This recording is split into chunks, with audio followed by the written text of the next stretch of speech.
Good afternoon. Today is December 2nd, and today is exactly 9 months after March 2nd, a day I remember clearly because on that day the Minnesota Health Department announced that there were two confirmed cases in the whole state of Minnesota. Two cases.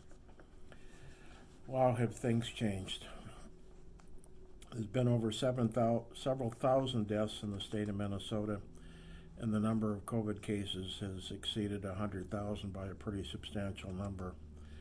The last several weeks have seen daily highs of 5 to 7,000 new cases each day. Well, today I have good news and bad news. First, the good. The current administration in Washington, D.C. has funded up front the development of a vaccine to prevent or minimize the effects of the COVID-19 virus. 4 pharmaceutical companies here in the U.S. and abroad have developed a vaccine that is 95% effective.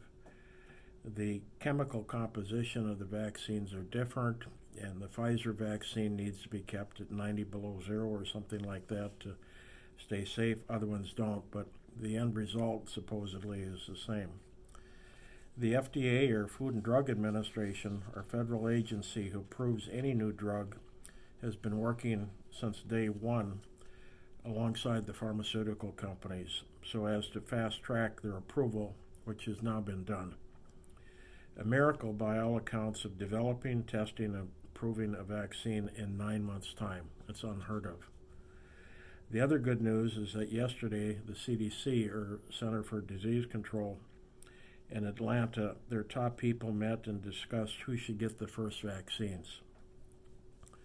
A decision was made that all the frontline healthcare workers and workers in nursing home and assisted living would be the first to receive the vaccine. Also included are all residents of skilled nursing and assisted living facilities. This amounts to about 3 million residents, including all of ours, and 21 million healthcare workers across the U.S. The U.S. military is charged with the task of getting the vaccines from the drug factories to the local clinics or other locations where the vaccine will be administered. It is hoped the vaccines will be available for use as early as next week. I've heard news sources state that there will be around 20 to 40 million vaccines available before year end, but that's well short of the U.S. population of over 350 million people, or the world population of over 7 billion people. That's with a B. As we know more, we will be communicating that to you, and hopefully our staff and residents will be started next week. Now our bad news. As I previously reported, we went 6 months without a case in any of our communities. Then August 24th, we had our first resident infection in Ely. Within a couple of weeks, we lost a number of residents.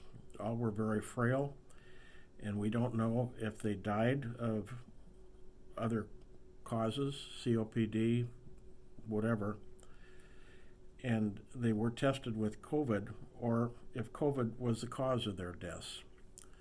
We've got people that are dying with COVID and people dying from COVID, and if they have COVID, COVID's listed as a cause of death. We then went well over 2 months with no other cases.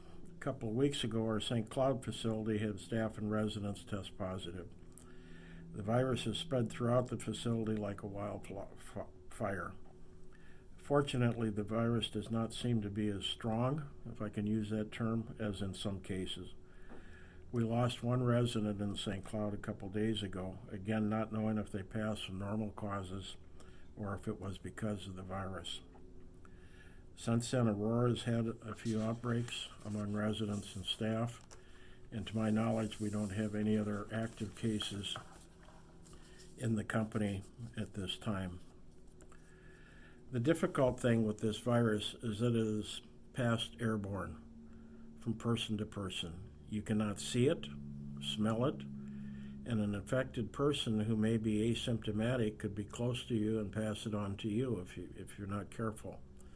That's why it's absolutely critical to continue to practice good hygiene of washing your hands, using antiseptic, wearing a mask, keeping proper distance from others, and avoiding large groups. Again, we have PPE, personal protective equipment, if you need it. If I have also reported we're having problems with our census, as are all long-term care companies, hospitals as well. People are reluctant to put their loved ones in a long-term care setting for two reasons. First, they're afraid that they may contract the virus, and second, they don't have the ability to have face-to-face visitation. The facilities are on, quote, lockdown. I don't like that word, but it's the reality of the situation. We're working diligently to turn the census issue around, but it will take some time. The news of the vaccine is very good news, but it will not change the status of this virus overnight. We're going to continue to see way too many infections. That's why it's important for you and your family and loved ones to stay safe. We've had many people going above the call of duty, and everyone is diligently serving our residents. For that, I thank you all.